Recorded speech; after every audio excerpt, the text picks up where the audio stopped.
Hello, welcome to Dean's Crypto Space. Today is still Wednesday, 28th of July.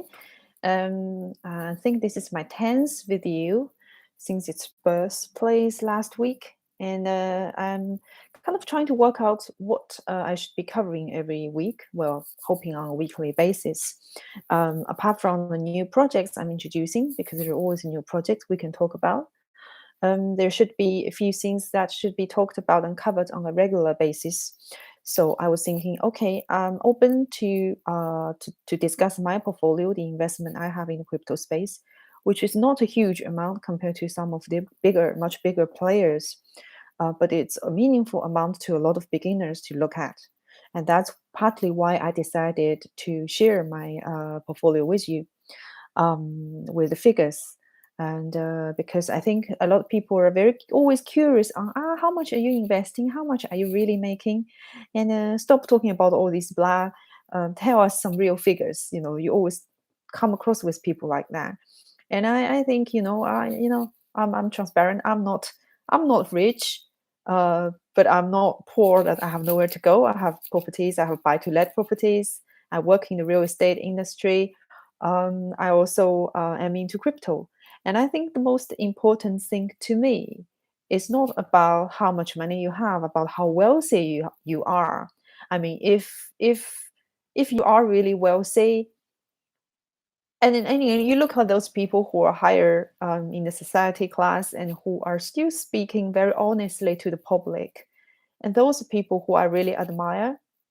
Now I don't know how how high you can go, and each of us can go. There's always a time and a deadline and a dead end that you're going to be facing, that you won't be able to climb up anymore or make more money. So I don't think it's about the figure. I think it's about the attitude.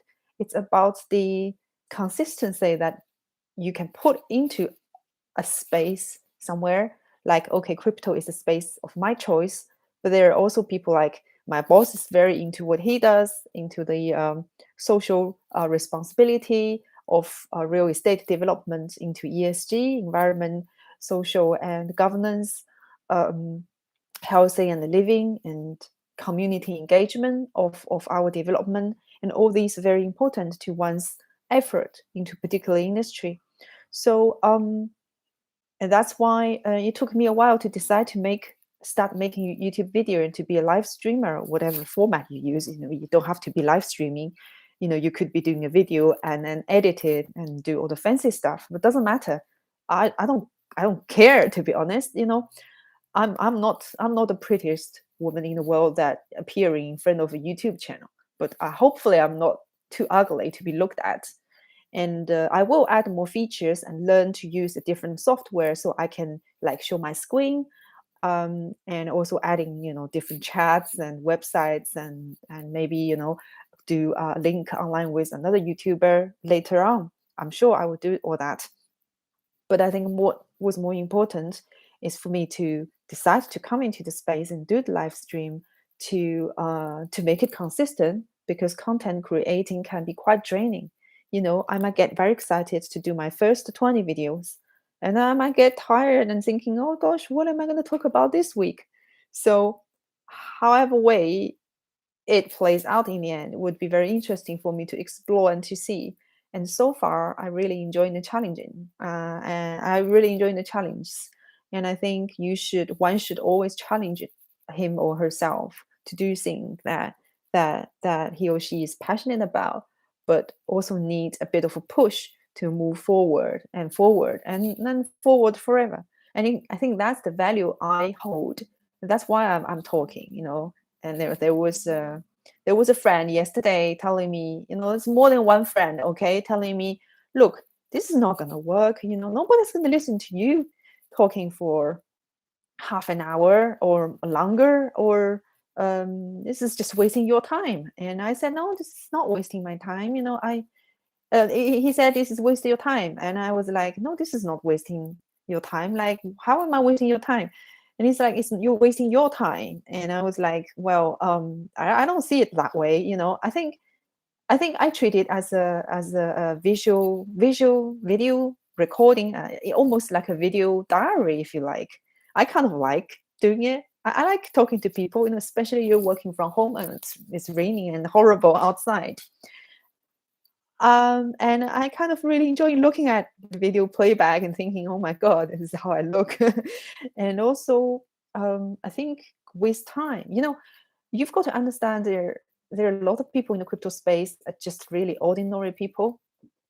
They aren't rich, they aren't particularly intelligent, clever, and they are not always know what they do. And even they do, sometimes they just want a space that they can go to. They want a somebody who is appearing in front of them can be taking a lead on generating some topics that they can talk about as well as following. And there are people that just need a home, cyber home somewhere that they feel safe and happy and comfortable, and that they can keep themselves up to date with what's going on and learn something new, or if not, then talk a few things and relax, chill out. So I think I don't have to be doing a lot hardcore stuff, which I will do. I'll do my best to introduce things, but there is also limit that things I can't really explain, like technical side of things, coding or mathematics formulas.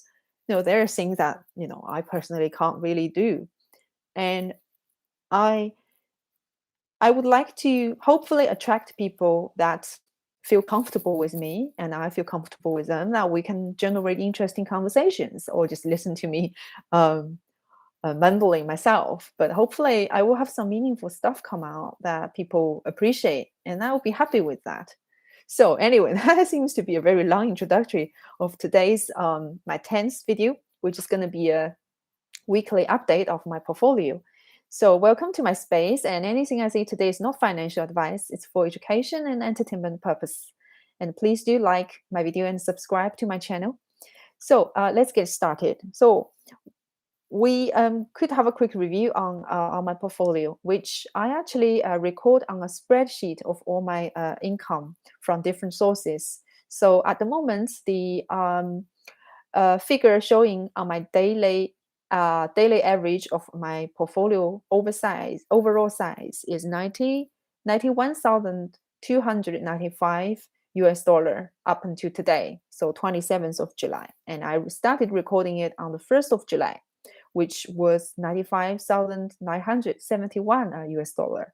And with the market going up and down this month quite dramatically, there was a time, so I'm recording here, that on the 6th and 7th of July, the everything in DeFi world went up really highly, partly because Aave announced that they do Aave Pro to have a new platform that's for professional, so for bigger institutions to participate in the DeFi, basically. So Aave, Uniswap, SushiSwap, and everything in the DeFi world has gone up by 15 to 20% on that day, on the 6th and 7th of July. And on the 7th of July in particular, everything around NFT, so non-fungible token category, and all the public chains, like all different chains, like Solana, like Polkadot, like Cardano, all of them has gone up quite a bit as well on the 7th of July. So my portfolio went to 112,000 US dollar, 178 on that day, which was the highest so far.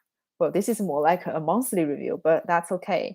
And then it went down very suddenly on the 8th of July, when suddenly there was probably people who are doing short on Bitcoin. So Bitcoin went down from 34 plus to 32,000. So it went down. But on that day, I actually claimed myself a NFT llama picture produced by an artist, and she worked on 1024 llama image as NFT, and people who owns a certain amount of CRV or CVX that were able to claim it. So that was my first few NFT I had. I had a few other NFTs, which I'm thinking actually I could maybe open up a series of talk on NFTs, because this is something I'm really interested in. And those friends who are in my WeChat group should have received a book I shared last night, which I downloaded from another WeChatter on the metaverse. So the whole universe in crypto world, and how he foresees the world could be. And NFT is a big player, a big part of that universe, which I find fascinating. I really agree with his vision. So I actually read the book in one go. Like, I just find it fascinating. So definitely NFT, and maybe a bit of drawing I do. So today, this episode is a bit more relaxed, right? So I'm gonna show you guys a few things that would be quite funny. So I have a little book. This is my second book now that I do drawing. So let me just go back to the main screen so I see who can actually see my screen. So this is at the beginning of the year when I was in China. So I was working in different cafes in different locations of Shanghai and other places. So it's friends I met. And so I was just doing a drawing. I try to do every day, but it's very difficult. And there was time that I didn't do it for a whole month. But that's the thing. I'm not professionally trained in drawing at all. I just enjoying the process when you create something. I mean, I'm not even creating. I'm not even able to like draw something just out of air. I have to have some reference, looking at pictures or looking at the real life stuff to be able to draw. So I am not good at all. But I think expression is important. Ideas is important. This is the first picture I started to really be creative, like create colorful shadows, because it was supposed to be like all black and people were wearing different color. But I just sort of adding a little bit of my thinking into it. And then most pictures I was drawing, this was drawing from a video about my mom's discussion with my friends' parents about whether they've been on London Eye or how many times they've been.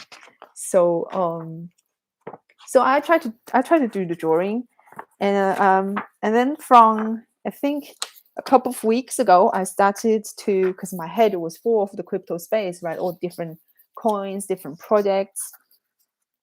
So I did one picture of that. This is very Asian traditional Chinese elements, these two. But this, if you know that, this means Bitcoin. Why you have to look, okay, why means Bitcoin. This is a saucer in blue. This is Dogecoin, a variation picture expression of Dogecoin. And this is like Ethereum, because you can see the little icon of Ethereum here. And then that's a picture of Ethereum as well. And it's just weird. I mean, I don't really have a much of color I could use. This is a marker pen I use. So it's only like 12 color. And if you get rid of the white color, then that's only 11 colors I can use. So not very much of a choice, that kind of color. And even one person made a comment on my WeChat channel, on my WeChat post, to say one of the picture I did looked like David Hockney's color. And then I thought, yeah, that's great comment. Thank you for making that comment. And the reason why I use that blood color is because I don't have other colors. And then this is like a very obvious Bitcoin picture that I did the other day. And only until I actually enlarged the Bitcoin symbol, I realized there is actually a line of words around Bitcoin. It actually says, if you never noticed before, it actually says Bitcoin digital decentralized peer-to-peer. And then it says 1 troy owns 9995 fine copper. So it's made by that. And MJB, monetary mental. So it's really interesting what's written on it.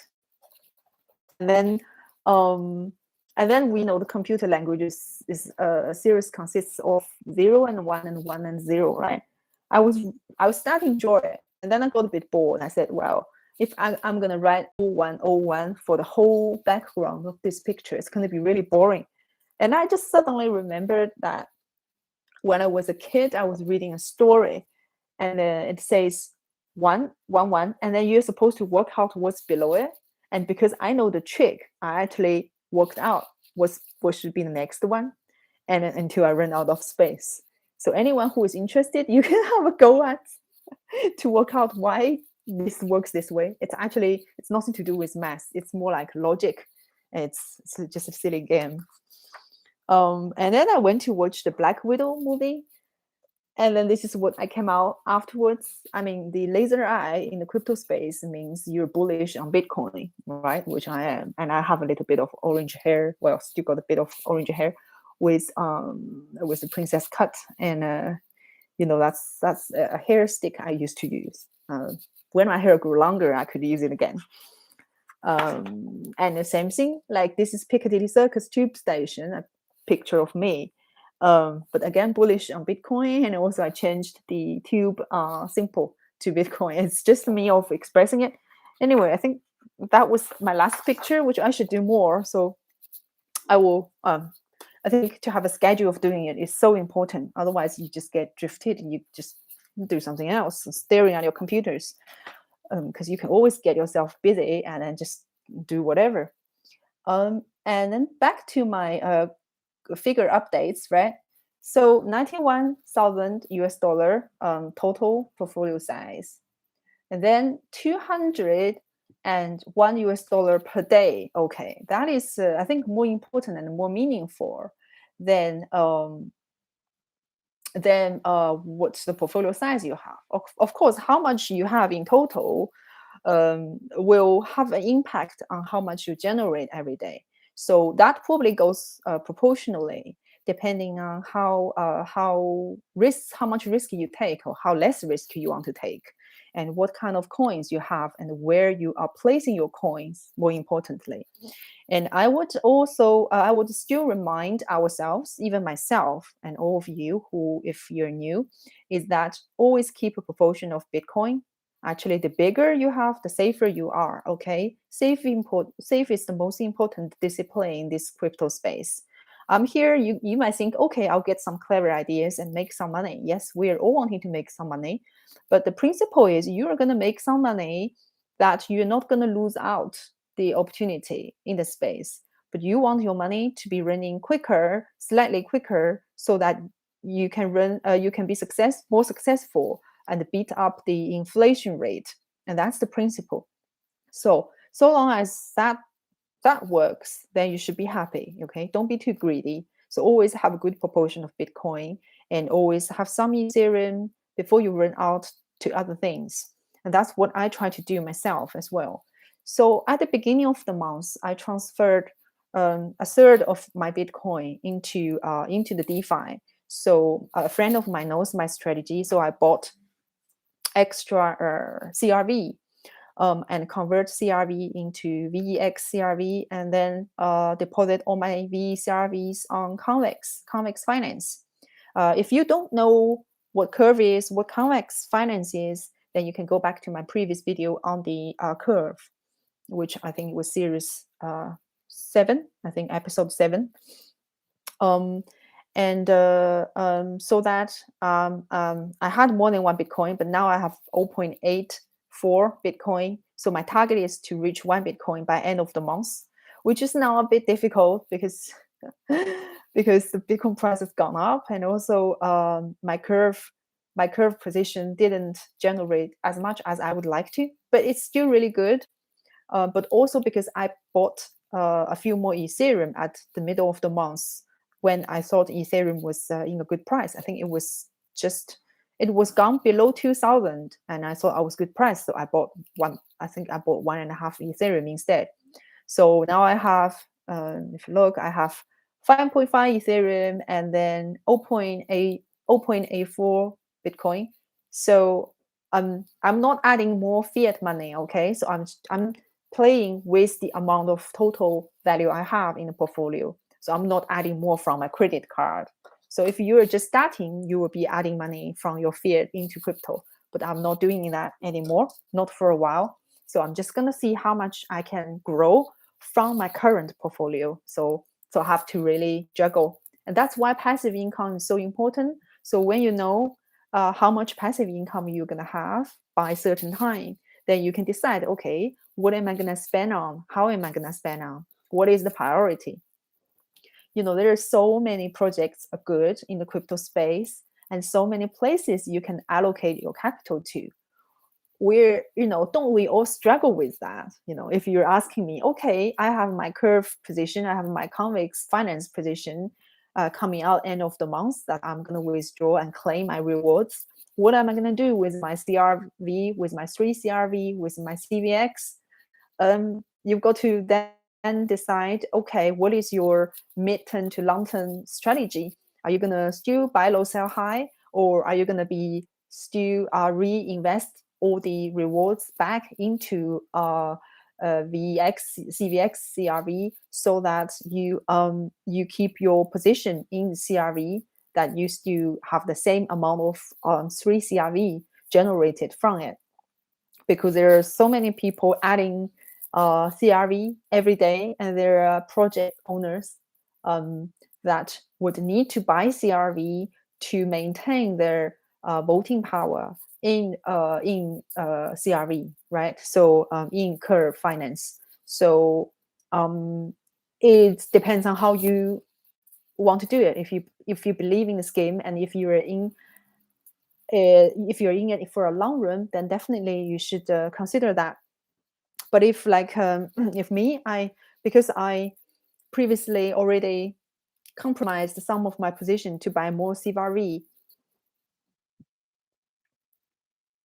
Excuse me. So now I want to go back to 1 Bitcoin and 10 Ethereum first before I move on to other things. So I think my strategy would be by, say, Saturday this week or Sunday this week, so before 1st of August, I will be trying to buy more Bitcoin. And then probably next month, I will try to buy more Ethereum, so long as the Ethereum price doesn't go too high, like ridiculously high, because the what's happening on the 4th of August, the EIP 1559, which Ethereum is looking like it's going to have a up and down. So that's my portfolio update. I think I've pretty much showed where I am and my thinking behind it. It's pretty straightforward. And then I have very small amount of funds in Cosmos and in Popsicle Ice. So these are two different platforms. Popsicle Ice is more like a platform that's still built on Ethereum, and it works on the finance protocol on top of Uniswap. In particular, I think Uniswap v3, Uniswap v2, and some SushiSwap LP positions as well. And Popsicle's coin is called ICE, so ICE. And then I think it was generating more than 200% for one of the LP position I had, which is SushiSwap. But now I think it's gone down to 150%. But saying that, it's still pretty good. It's giving me, so I have like 2,000 pounds in it, and it's giving me 2,000 US dollar in it, and it's been giving me something between 10 to 12 US dollar a day. So pretty good.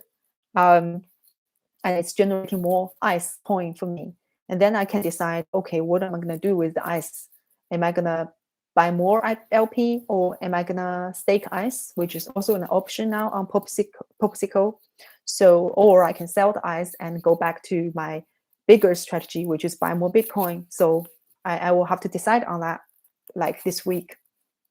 And then Cosmos, I have deployed 10,000 US dollar at the beginning, which was a bad move because because the price of Osmo were still high.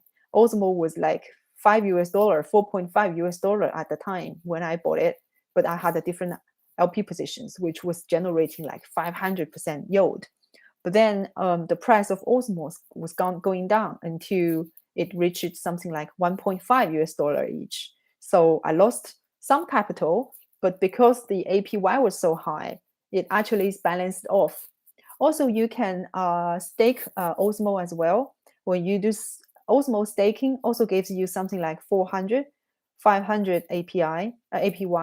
I think it might be gone down a little bit, but still good. So I'm still going to keep probably between 2,000 to 3,000 US dollar in Cosmos Hub, just to see how that project goes, because that's a different chain that they're working on, and they have different projects on Cosmos as well. And Autumn, ATOM is the token, is the coin for Cosmos, if you want to know. So you can do your own research and find out more about what's going on with Cosmos and Popsicle Ice, which are the two smaller project that I'm participating. And just finally, a very quick thing. One of my favorite YouTuber, Noah Sadin, introduced us a new scheme yesterday, which is under the radar for a while. We're called Olympic DAO, and the token is called OHM. And apparently, it's a very interesting stable coin that is not paired with US dollar. And at the moment, it's giving you something like 15,000 APY.